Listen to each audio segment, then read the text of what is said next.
50 goals scored between two games and a 5-game NHL playoffs.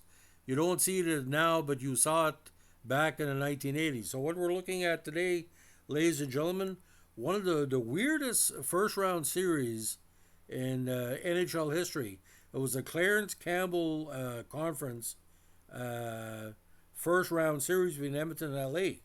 Now, this was the first playoff series meeting between these two teams, and a lot of people felt if the Oilers were going to win the cup, they were going to start their run here. But due to the Kings not willing to lay down, in Game 3, of course, the miracle on Manchester was when the Kings scored 5 straight goals in regulation to force overtime to win in the game in extra minutes 6-5. It was classic. Now, the series started at Northlands Coliseum, ladies and gentlemen, 10-8. Now, this is where it got freaky. Glenn Anderson scored a 135 in the first period, with Steve Bozek replying for the Kings on the power play. Tom Brawlson followed at 6:16, followed by Risto Siltner at 6:36, and Risto again at 9:02. So it's 4-1. But Jimmy Fox and Dave Taylor scored to make it 4-3 after 2. In the second period, it was all LA. They scored 3:11, the counter by Doug Smith to tie it, and then a goal by Marcel Leo at 9:17. Now Charlie Huddy replied on the shorthand at 13:30, but from then on it was all LA.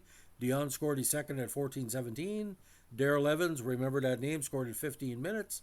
Lumley responded at 17:22, but Evans scored his second of the game at 19:36.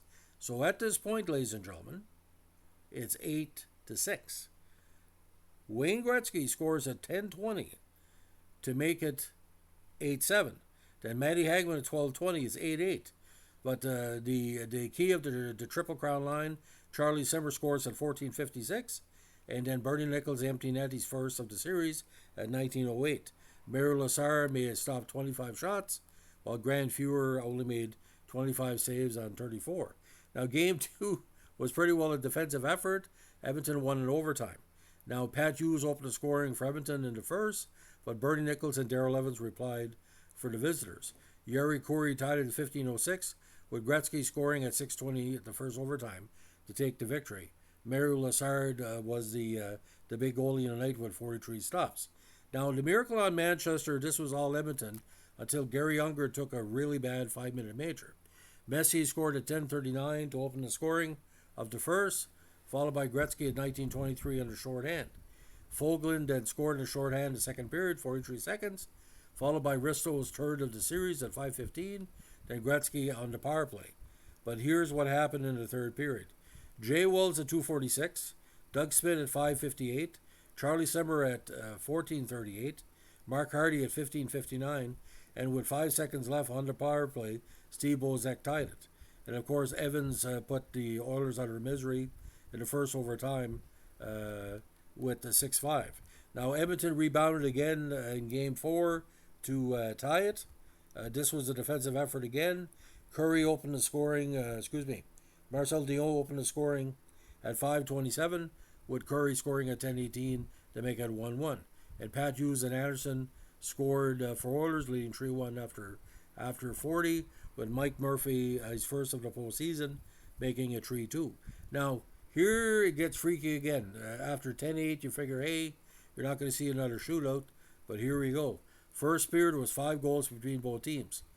Charlie Simmer scored at 3:22, and at 6:20 to make it 2-0 Kings. Gretzky scored a power play 17:59 to make it 2-1. With Evans, pretty well the MVP of the series, scored at 15:53 to make it 3-1. With Coffey scoring the second goal in the power play for Edmonton to make it 3-2. In the second period, Daryl Evans, Marcel Dion scored to make it 4-2, and Bernie Nichols and Dan Bonar scored to make it 6-2 after 40 minutes. In the final period, Dan Bonar made it 7-2 before Gary Unger with his first and Dave Lumley with second made it 7-4, but that was it. And Grant Fuhrer had a terrible game, only make 24 saves, while Mario Lessard had 40 saves on 44 shots. So the Kings winning the series, what did it basically mean? Well, it allowed Vancouver, which had a very solid team that year, to get past the Kings in the second round. Like a lot of people felt that Vancouver had a good team that year, but their trio sweep of Calgary in the first round, 5-3, 2-1, and 3-1. Nobody thought the Kings in Vancouver were playing the second round. And ironically, ladies and gentlemen, the series would have won four straight were it not for the Kings getting a kind of an upset 3-2 overtime win at the Pacific Coliseum in Game 2.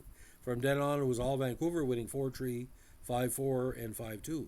Now, it's kind of weird. I'm going to talk about that game too because I watched that. And a lot of people felt that this would allow Vancouver to really be put up against the ropes. In this one, ladies and gentlemen, Darcy Rhoda scored at 6:10 to give Vancouver a 1-0 lead.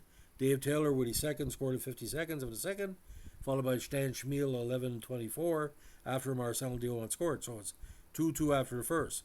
No scoring in the, 2-2 after second, no scoring in the third period. And Steve Bozek, remember that name because he was a Fitz for Calgary against Montreal in '86, scored at 4:33 the first overtime. Now, back at the Forum, the 4-3 overtime win for Vancouver, the light scoring Colin Campbell scored the overtime winner at 1:23, some 7 minutes after Stan Schmiel scored in regulation to tie it at 3, and a pretty freaky series. So the best thing I can say is that the Vancouver Canucks were very lucky that the Kings took out Edmonton, but the same offense that the Kings showed against Edmonton, scoring all those goals, you didn't see it against Vancouver.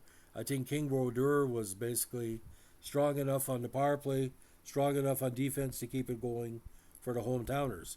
And like I said, this was season Vancouver. They had an aging defense. There were some cast-off players, Ivan Alinka, Darcy Rhoda. Over the years they picked up different players from other teams. So basically, and don't forget Dave Tiger Williams had a good series as well.